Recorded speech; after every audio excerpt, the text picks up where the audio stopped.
where we are. The servant can't understand that, she said anxiously.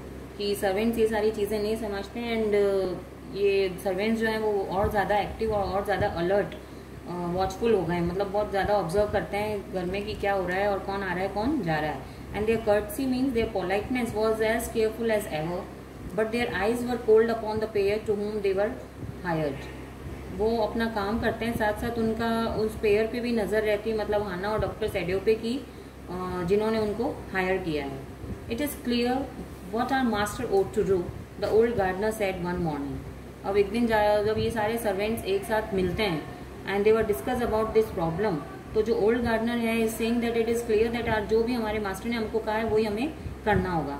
He had work with flowers all his life and had been a specialist too in the moss.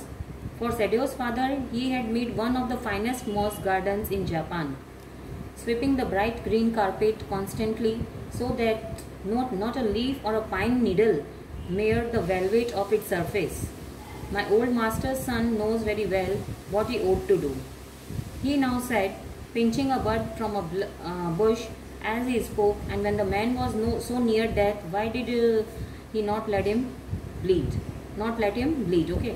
अब यहाँ पे जो gardener है वो उनका favour कर रहा है डॉक्टर सैडियो और हाना का कि मैंने शुरू से जब डॉक्टर सैडियो बहुत छोटे थे, जब उनके फादर के लिए उन्होंने मतलब एज ए गार्डनर उन्होंने वहाँ वर्क कर रहे हैं, वो अपनी सर्विसेज वहाँ पर दे रहे हैं. यहाँ तक कि जापानीज उन्होंने सबसे फाइनेस्ट गार्डन जो है मॉस गार्डन उन्होंने वहाँ पे उनके फादर के लिए उसको ग्रो किया, उसको उसके लिए बनाया. And he had worked hard with flowers always. पूरी लाइफ उन्होंने अपनी इस गार्डन को ग्रो करने में अपनी लाइफ स्पेंड की उन्होंने वहाँ पर डॉक्टर सैडियो के घर पे. And had been a specialist, मतलब means have a skill too in moss, और उनकी मॉस को लेकर भी बहुत अच्छी स्किल है उनकी कि मॉस गार्डन कैसे ग्रो किया जाता है. एंड सैडियो के फादर के लिए भी he had made one of the finest moss garden. Sadao के फादर से वो ये काम करते आ रहे हैं, पहले उनके फादर करते थे इस गार्डनर के, फिर वो गार्डनर का जो ये सन है, ये जो अभी इनका गार्डनर है वो अपनी सर्विसेज वहाँ पर दे रहे हैं डॉक्टर सैडियो के यहाँ पे. तो ये नहीं चाहते कि इस तरह से वो उनको अवॉइड करके या उनको जब जिस वक्त अगर वो प्रॉब्लम है तो उनको इस वक्त इस तरह से छोड़कर जाना चाहिए. Okay, so he had made one of the finest moss garden in Japan में भी उन्होंने एक मॉस गार्डन बनाया उनके फादर के लिए. And sweeping the bright green carpet continuously so that not a leaf, और एक ब्राइट कारपेट भी उसके ऊपर लगा जिससे कि कोई भी एक लीफ या कोई भी निडल या उसको डिस्ट्रॉय नहीं कर सके उस सरफेस को, उस गार्डन को. My old master son knows very well what he ought to do. इसलिए जो ओल्ड मास्टर जो थे उनके सन को भी अच्छी तरह से पता है कि किस तरह से ओल्ड मास्टर के सन, ओल्ड मास्टर मतलब सैडियो के फादर, तो उनका सन जो है वो डॉक्टर सैडियो, उन्हें भी अच्छी तरह से पता है कि वो क्या कर रहे हैं और क्यों कर रहे हैं. And he now said that pinching a bird from a bush as he spoke, कि वो इस तरह से किसी भी मैन को डेथ के लिए या ब्लीड होते हुए नहीं छोड़ सकते हैं. जिस तरह से मैं अपने गार्डन को डिस्ट्रॉय होते हुए नहीं देख सकता हूँ एज अ गार्डनर, तो वो भी एज अ डॉक्टर अपने पेशेंट को इस तरह से मरते हुए नहीं छोड़ सकते हैं, मरते हुए नहीं देख सकते हैं, weather he was his enemy or not. Okay, that young master is so proud of his skill to save life that he saves any life, the cook said contemptuously, and she split a fowl's neck skillfully and held the fluttering bird and let its blood flow into the roots of wastrel vine. Blood is the best of fertilizers, and the old gardener would not let her waste a drop of it. Okay, here one more example. This is just a conversation between the servants, and the gardener is in the favor of the Dr. Saidio, and the young master is so proud of his skill. यहाँ पे ये example देकर अपना comparison कर रहे हैं कि gardener एक गार्डनर का गार्डन से जो अटैचमेंट है और एक डॉक्टर का जो अपने पेशेंट से जो अटैचमेंट होता है, तो उसको हम अवॉइड नहीं कर सकते हैं. ठीक है. And it is the children of home we must think, Yumi said. और वहाँ पे क्योंकि सारे सर्वेंट्स गेट टुगेदर हुए हैं उस प्रॉब्लम को लेके they were discussing about that, तो यूमी जो उनकी सर्वेंट है वो कहती कि it is the children of home we must think. और हमें इस वक्त सिर्फ बच्चों का भी सोचना चाहिए. ओके, कि जिन बच्चों को हम शुरू से हमने इतना उनकी केयर करते आए हैं, इतनी सर्विसेज इस घर में देते आए हैं, तो इस तरह से हम नहीं जा सकते. So what will be their faith if their father is condemned as a traitor, कि बच्चों का भी सोचना चाहिए उन लोगों को कि अगर किसी सबको पता चलेगा कि they're giving shelter to an American prisoner, तो एक ट्रेटर की तरह, traitor means who oppose his own country, जो अपनी कंट्री के अगेंस्ट जाता है, ठीक है। तो ऐसे इंसान को अगर उनको पता चलेगा कि उनके फादर के बारे में अगर सबको पता चल जाएगा कि उन्होंने अपने एनिमी को यहाँ पर शेल्टर किया है, उसकी हेल्प की है, तो क्या होगा। They didn't try to hide what they said from the ears of Hana as she stood arranging the days flower in the veranda near by, and she knew they spoke of on purpose that she might hear, that they were right. She knew true in most of her being, but there was another part of her which she herself could not understand. It was not sentimental like liking of the prisoner. She had come to think of him as a prisoner. She had not liked him even yesterday when he had said in impulsive way, "Anyway, let me tell you that my name is Tom." She had only bowed her little distant bow, and she saw hurt in her eyes, but she did not wish to do assault it. Indeed, he was a great trouble in this house.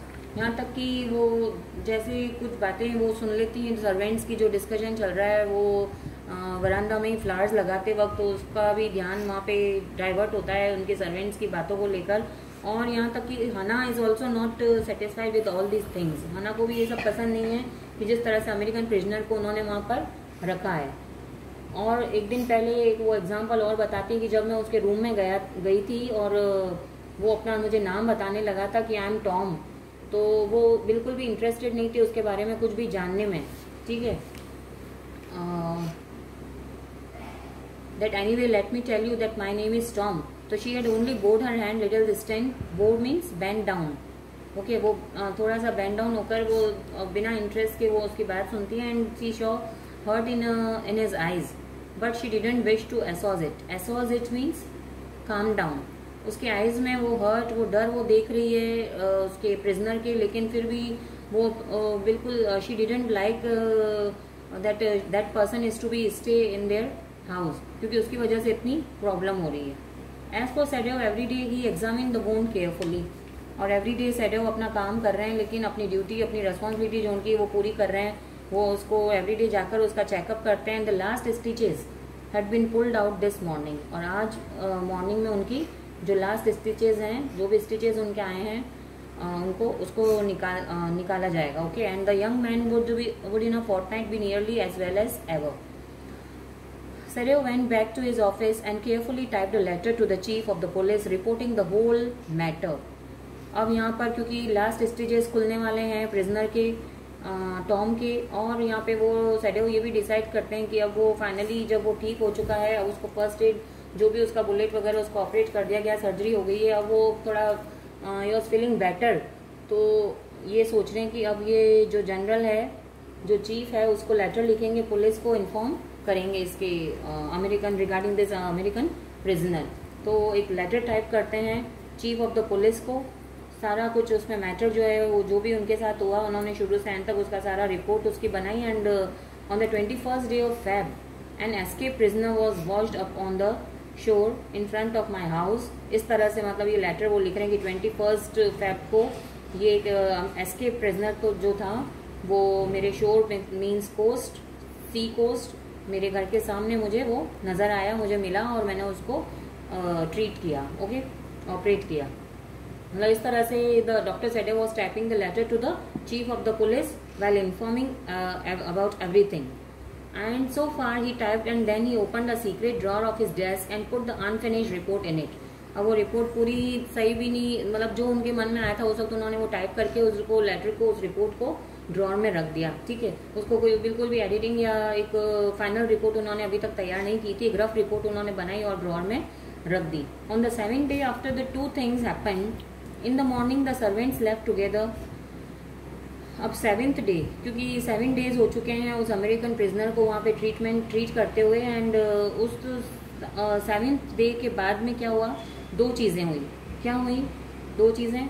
First thing क्या हुई कि जो the morning में the servants left together, their belongings tied in the large square cotton kerchiefs means handkerchiefs. एक बड़े से कपड़े में उन्होंने अपने सारे जो भी उनकी बिलोंगिंग्स थे, उनके सामान थे, उन्होंने बांध रखे थे, मतलब पैकिंग हो गई थी सर्वेंट्स की, और वो उन्होंने सर्वेंट्स ने भी जाना डिसाइड कर लिया। इधर सैडेओ ने डिसाइड किया कि वो, क्योंकि अब American prisoner is feeling better, तो is decided to informing the chief of the police and he also type the letter even also he has type the letter. And on the 7th day, next day क्या हुआ कि the servants were also ready to go from there well with their belongings and they packed their things, their belongings, their personal things, जो भी उनका सामान था उन्होंने pack किया। and when Hannah got up in the morning, nothing was done, the house not cleaned and the food not prepared। ठीक है, और उस मॉर्निंग जैसे ही हाना उठकर बाहर आती, वो देखती है आज कुछ भी काम नहीं हुआ है घर में, not cooking and not cleaning, and she knew what it meant, और वो अच्छी तरह से समझ जाती है कि इसका मतलब क्या है। And she was डिसमेड means very sad and even terrified. वो सैड भी है और टेरिफाइड भी है, डरी हुई भी है और अपसेट भी है। And but her pride as a mistress, लेकिन जैसा मैंने आपको बताया था कि एक मास्टर होकर वो सर्वेंट्स के आगे रिक्वेस्ट नहीं करेगी या बेंड डाउन नहीं होगी या बैगिंग नहीं करेगा कोई भी मास्टर अपने सर्वेंट्स के सामने। तो same problem is with Hana, that Hana don't want to be requestful with in the front of her servants. तो अपनी एक सेल्फ रेस्पेक्ट को रखते हुए as a mistress means as the head of the house, pride means self respect, अपनी self respect को रखते हुए as the lady of the house means mistress would not allow her to show it. वो चाहते हुए भी servants के सामने ये शो नहीं कर सकती कि वो इस वक्त बहुत डरी हुई है, परेशान है, और उन सर्वेंट से वो रिक्वेस्ट करिए कि वो यहाँ से न जाए, मतलब ऐसा कुछ भी वो शो नहीं करना चाहती है Hana. Okay, so instead she inclined her head means bent her head, incline means bent करना, she inclined her head gracefully means with dignity, and when they appeared before her in the kitchen she paid them off and thanked them for all that they had done for her। अब finally हाना बहुत ही एक understanding, बहुत ही समझदार lady है, और जैसे ही वो servants आते हैं जब उसको कहने के लिए कि हम लोग यहाँ से जा रहे हैं, तो हाना बिल्कुल भी उनके सामने ये शो नहीं करती कि नहीं रिक्वेस्ट करती है या बैगिंग करती कि नहीं उन्हें नहीं जाना चाहिए या उनकी उस वक्त उन्हें हाना को उनकी ज़रूरत है, ऐसा कुछ भी वो शो नहीं करती। ओके, और इवन वो क्या कहती है, उनको पे करती है उनके लिए, उनकी सर्विसेज के लिए, उनको थैंक्स देती है जो भी काम उन्होंने अब तक उनके लिए किया, all that they had done for her, and she paid them of. ठीक है, and they were crying but she didn't cry. अब यहाँ तक कि सर्वेंट्स रो रहे हैं वहाँ से जाने से पहले, they were feeling very disappointing and sad, but Hana didn't cry. The cook and the gardener had served Sadao since he was a little boy. अब जो गार्डनर और कुक थे वो जब सैडेओ बहुत छोटे थे तब से वो वहाँ पर अपनी सर्विसेज दे रहे हैं उनके फादर के घर में। And Yumi cried because of the children. अब बाकी सर्वेंट्स क्यों रो रहे हैं, क्योंकि from a long time they were over there and they were giving their services from the Sadao's father's time। And Yumi is also crying because of the children, because she was too much attached with their children. She was grieving, so she was so grieving. Grieving means feeling sad that after she had gone, she ran back to Hana. Okay, she was so feeling sad that after she had gone, she ran back to Hana. तो एक बार वो फिर से वापस ज़रूर यहाँ पर आएगी जब सिचुएशन सही होगी, तो she come back here. If the baby misses me too much tonight send for me, I am going to my own house and you know where it is. अब यूमी जाने से पहले हाना को कहकर जाती है अगर बेबी मुझे मिस करे, मतलब उनको बच्चों को भी उसकी यूमी की आदत पड़ चुकी है, they were habitual of that the Yumi, they were maid servant. तो जब भी इन्हें अगर वो मतलब they were crying and they were missing, तो आपको अच्छी तरह पता है कि मैं कहाँ रहती हूँ, उन्हें मेरे पास लेकर आ जाना। तो हाना सेड स्माइलिंग। अब हाना नहीं चाहते अपने चेहरे पे स्माइल करते हुए कहती कि स्माइल लाते हुए बोलती thank you, but she told herself she would not send for Yumi however the baby cried, कि अगर बच्चे रोएंगे तो भी वो उसके पास में उसको लेकर नहीं जाएगी। अपने आप से मतलब वो ये बोल रही है, she told herself. She made the breakfast and Sadao help with the children, neither of them spoke of the servants beyond the fact that they were gone. अब सर्वेंट्स जो हैं फाइनली चले जाते हैं वहाँ से, कोई भी उन्हें रोकने की कोशिश नहीं करता है। As a owner of the house they don't want to show anything and दोनों अपने अपने काम में लग जाते हैं। हाना अपना ब्रेकफास्ट तैयार कर रही है, सैडियो भी बच्चों की केयर कर रहे हैं, उनका ध्यान रख रहे हैं। एंड दोनों में से कोई भी इस सर्वेंट्स की टॉपिक को लेकर डिस्कस नहीं करता है। Neither of them spoke of the servants beyond the fact that they were gone, उनके जाने को लेकर। Okay, but after Hana had taken morning food to the prisoner she came back to Sadao. अब जब morning breakfast जो है वो लेकर जब वो प्रिजनर के पास जाती है और फिर वापस वो जब सैडियो के पास आती है तो वो क्या बताती है? Just wait. तो she said to Sadao that why is it we can't see clearly what we ought to do, she asked him. अब वो सैडियो से पूछना चाहती है, वो जानना चाहती है कि हम ये क्यों नहीं समझ पा रहे हैं क्लियरली कि हमें आगे अब क्या करना चाहिए। Why we can't take any decisions, even the servant see more clearly than we do. हमसे ज़्यादा तो सर्वेंट समझ गए इन चीज़ों को, इस प्रॉब्लम को, कि हमें एक अपने एनिमी को, एक प्रिजनर को इतने दिनों तक यहाँ पर नहीं रखना चाहिए था। Even the servants see more clearly. Why are we different from other Japanese, सिर्फ हम ही क्यों अलग हैं, सारे जैपनीज से अलग सोचते हैं या हमेशा हेल्पफुल रहते हैं, इतने काइंडफुल रहते हैं। सैडियो डिडंट आंसर, लेकिन सैडियो के पास इन सब बातों का कोई भी जवाब नहीं था। But a little letter he went into the room where the prisoner was and said briskly, briskly means rudely। थोड़ी देर बाद सैडियो प्रिजनर के रूम में जाते हैं और वहाँ थोड़ा सा ब्रिस्क वे में, थोड़ा सा रूड वे में वो बोलते हैं कि today you may get up on your feet, कि आज तुम अपने पैरों पे खड़े होने की कोशिश करोगे, थोड़ा सा अपनी एक्सरसाइज, मतलब as an exercise you just stand on your feet and try to walk 1 or 2 steps, okay. And I want you to stay up only 5 minutes at a time. मैं चाहता हूँ कि तुम सिर्फ 2-5 मिनट के लिए भी खड़े हो, लेकिन तुम्हें खड़े होना है अपने पैरों पर। यू हैव टू स्टैंड, मतलब जब तक वो ट्राई नहीं करेगा, अपने एफर्ट्स खुद नहीं लगाएगा एक पेशेंट, तब तक वो अपने आप को रिकवर कैसे कर पाएगा। Okay, so Sadao said in a very strict manner that you may get up on your feet and I want you to stay up only 5 minutes at a time and tomorrow you may try it twice as long. और next day तुम इससे ज्यादा, मतलब today if you stand for a 5 minutes, next day you have to stand for a 10 minutes। तो इस तरह से रोज तुम्हें अपना टाइमिंग बढ़ाते जाना है और अपने आप को इम्प्रूव करना है, अपने आप को रिकवर करना है। It would be well that you get back your strength as quickly as possible. इस ऐसा करने से तुम्हें जितना जल्दी हो सकेगा तुम्हारी अपनी स्ट्रेंथ जो है, तुम्हारे अंदर वीकनेस तुम्हारी खत्म होती जाएगी। Okay, he saw the flicker of terror on the young face that was still very pale. Okay, the boy murmured. अब वो क्लियरली उस यंग बॉय के चेहरे पर, यंग फेस पर फ्लिकर्स मीन्स क्लियरली जो पीलापन उसके चेहरे पे, उसकी वीकनेस जो है उसे नजर आ रही है डॉक्टर सैडियो को। लेकिन फिर भी वो बॉय जो है डॉक्टर सैडियो की बात सुनकर, डॉक्टर की बात सुनकर वो कहता है ओके, धीरे से वो कहता है okay, and clearly he was determined to say more. I feel I ought to thank you doctor for having saved my life. और वो डॉक्टर सैडियो को थैंक्स देता है कि आपने मेरी लाइफ को सेव किया, मुझे हेल्प की, मुझे फर्स्ट एड दिया, मुझे प्रोटेक्ट किया एज एन अमेरिकन, और you help me out from this problem, so thanks for this and okay I will follow your instruction what you are giving. ठीक है। And Sadio said coldly don't thank me too early, इतनी जल्दी मुझे thanks मत दो। ठीक है, मतलब क्योंकि डॉक्टर सैडियो का कुछ और ही मतलब होता है इन अ टोन मैनर कि इतनी जल्दी मुझे थैंक्स देने की ज़रूरत नहीं है। ओके, कि मतलब आगे वो क्या करने वाला है, उन्होंने टाइप करके रखा है लेटर पुलिस को इन्फॉर्म करने के लिए, इसलिए वो कहते हैं कि अभी मुझे थैंक्स देने की ज़रूरत नहीं है। He saw the flicker of the terror again in the boy. अब ये सुनकर वो उसकी आंखों में और डर नजर आता है उस अमेरिकन की। And terror as unmistakable as an animals and the scars on his neck were crimson for a moment.